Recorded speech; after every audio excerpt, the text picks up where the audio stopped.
What's up, Diecast collectors? This is OBB, the Diecast News Guy, bringing you guys with another NASCAR Diecast review. A brand new NASCAR Diecast release that just came out from Circle B Diecast, but I did pick this up in my haul video from K-State Diecast, so go ahead and check that out. But I did promise you guys that I was going to review this beautiful sumbitch right here. And without further ado, guys, here is this beauty right here in the palm of my hands. This is on William Byron's 2021 Axalta Chevrolet Camaro ZL1 1LE for Henry Motorsports. Holy crap, guys. This thing, I mean, the camera might not be doing this justice, but this thing is so colorful, so bright, so vibrant that I think you literally just cannot take your eyes off of this thing. I mean, the cameras are one thing, but seeing this thing in the naked eye is just something else, man. And let me tell you what, guys, it was pretty damn cool that this thing was able to get a victory. That he was able to get his first victory with Axalta this year, because this thing is freaking just, whew, it is beautiful. They got the nice little box right there with the blue, right there. I think it's supposed to represent, you know, William Byron's Liberty University car, but still a nice, cool box right there. I love the coloring in the box. But anyways, without further ado, enough of me just talking away. Let's go ahead and kick off this diecast review and the official unboxing of the William Byron 2021 Axalta car. Alrighty, guys, we got this diecast out of its box, and man, this thing just looks freaking beautiful. Alright, I mean, we do got some quality issues. You see right there, I see one paint chip, we got two paint chips, and looks like another one right there in the A, but classic lineup quality, you gotta love it. But dude, this paint scheme, I gotta admit, I think a lot of people have agreed with me on this. I mean, when they first released this paint scheme, I was like, this is a downgrade compared to the iconic Flames. What on earth were they doing? All right, I mean, we saw the haulers too, and we're like, oh, okay, I'm a little optimistic what this paint scheme was gonna look like. Then when we finally saw it, we're like, oh no. But let me tell you what, guys. After already, this season's already almost halfway over now, or pretty much almost is now, I have to say my opinions have changed, especially seeing this in the diecast form. The renders probably didn't really do it justice. I mean, that's something that we all pretty much know. I mean, you can't really judge anything until you get to the diecast. Is that a blue paint chip right there? What on earth? Goodness gracious, I know you're killing me with these things.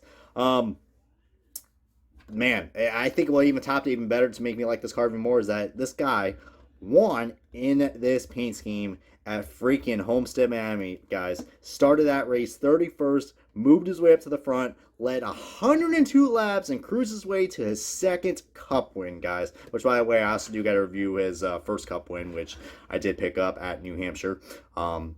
The 3 for 20 deal from Mead Motorsports, but I'm assuming he's going to probably have this car very soon. But yeah, you know, there were some people, I think, well, like at some of the later races, or like the previous races, probably have got a hold of this car. But you can also get this car in Wave 5 in NASCAR Authentics 2021, and there's also going to be a metal chassis version of this car coming out very, very soon from Circle B Diecast. But just goodness gracious, man. And it looks like this has like a matte finish to it. I mean, it's kind of glossy, but where the black is, it's like a matte. It looks kind of matte, to be honest with you guys.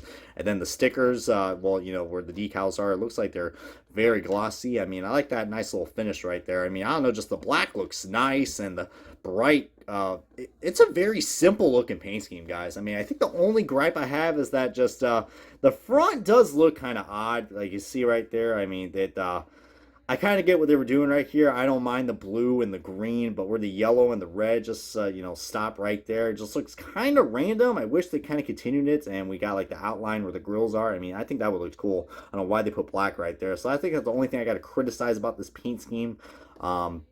See, I mean, but other than that, guys, I mean, I do like this a lot, guys. I mean, the red, the yellow, I mean, these are all just bright colors, guys. I mean, the red looks kind of day glow, to be honest with you guys. I mean, it looks a little orangish on camera, but it's a very nice bright red, like in your face. Like, woo! This thing is just popping, dude. It is just insane how good looking this car is. And I don't know, some people still might not like this car, be like, oh, yeah, it's not as good as last year's.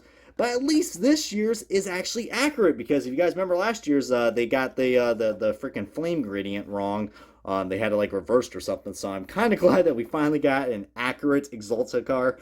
But this thing is just so freaking cool, man. And I was glad I actually saw both Byron cars, both this and the Liberty University car. I saw the Liberty University car, which, by the way, I will be reviewing that car very soon, the 2021 variant at New Hampshire. And I saw this thing literally finish. I saw this paint scheme run at Dover with the Henrik 1, 2, 3, 4 finish. I think Byron finished fourth, I think, if I'm not mistaken.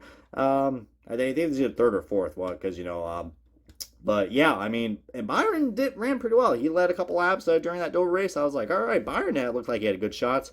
And both races I was at, Byron looked like he had a pretty damn good car.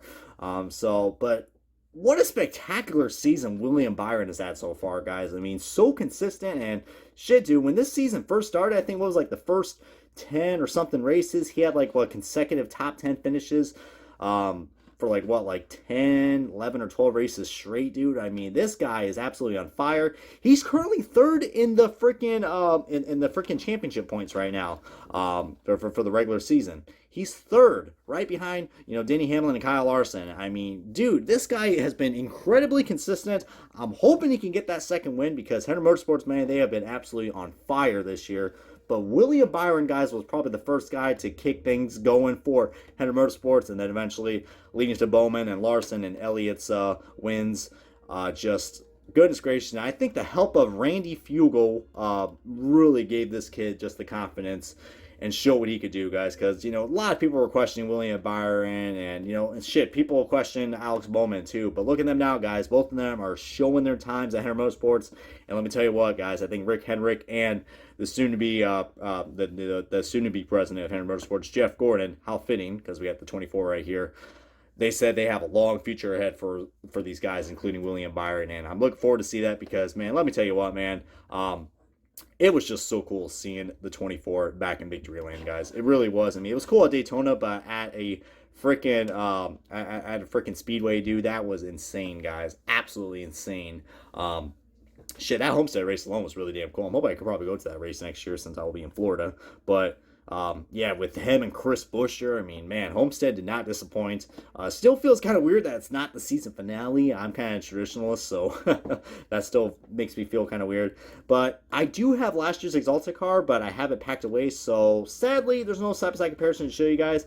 But let me tell you what, guys, if you are a hardcore William Byron fan, I absolutely recommend picking this car up because this thing is just a freaking beauty, guys. The black, the freaking multi-primary colors that we got. This thing is just freaking beautiful, dude. And Axalta, man, they always have great, vibrant paint schemes. And this one was a risk. I mean, they kind of... I'm not saying it's Rainbow Warrior, but you know what, man? If William Byron starts winning a lot more races in this paint scheme, then maybe we'll start talking about that. Maybe. But for now, it's just a paint scheme, and that's all that matters. Really cool. And hell, I'm hoping we could get the hauler for this too in a future NASCAR Authentics wave, because that'd be cool, because the hauler looks nice to go along with this. And we'll probably get a race win probably later down the road as well for a future NASCAR Authentics wave. But yeah, dude, but him and Randy Fugel, man, I mean, his stats have been amazing, guys. He has nearly doubled what he's done for the top fives this year. I think it was so far he's 8 top fives, and he has the same top 10 finishes as he has as the year before, and the season's not even done yet. And his average finish so far is 11th or I don't know, somewhere in the 8 to 10 range. I mean, this kid has just been so consistent, so good. It's not even funny, dude. But I think a second win is definitely coming for this guy very soon. But I mean, it makes sense to have his crew chief that he won 7 races in his truck series season. Still can't believe he got screwed out of that because of the dang playoffs. Just unbelievable. He easily could have been your champion from 2016 for the truck series. But William Byron, man, this guy is just, started his career on a simulator and iRacing, as Rick Allen always says. Good Lord. But, dude, this is a beautiful paint scheme. I definitely recommend picking this up. And like I said, guys, lots of good variety that you can get with this car, guys. There's 3 different types of cars you can get in this. And with the NASCAR Authentics, the RC version I'm holding you guys right here in the metal chassis. So whatever floats your boat, go on and get this thing today, because this is definitely going to be a hot seller, because my God, this thing just screams in your face. It's not even funny. But anyways, guys, this has been OBB, the Diecast News Guy. Thanks for watching this Diecast review of the William Byron 2021 Axalta Chevrolet Camaro ZL1 1LE for 100 Motorsports. And until we meet again, guys, this has been OBB. Catch you guys next time on another Diecast review.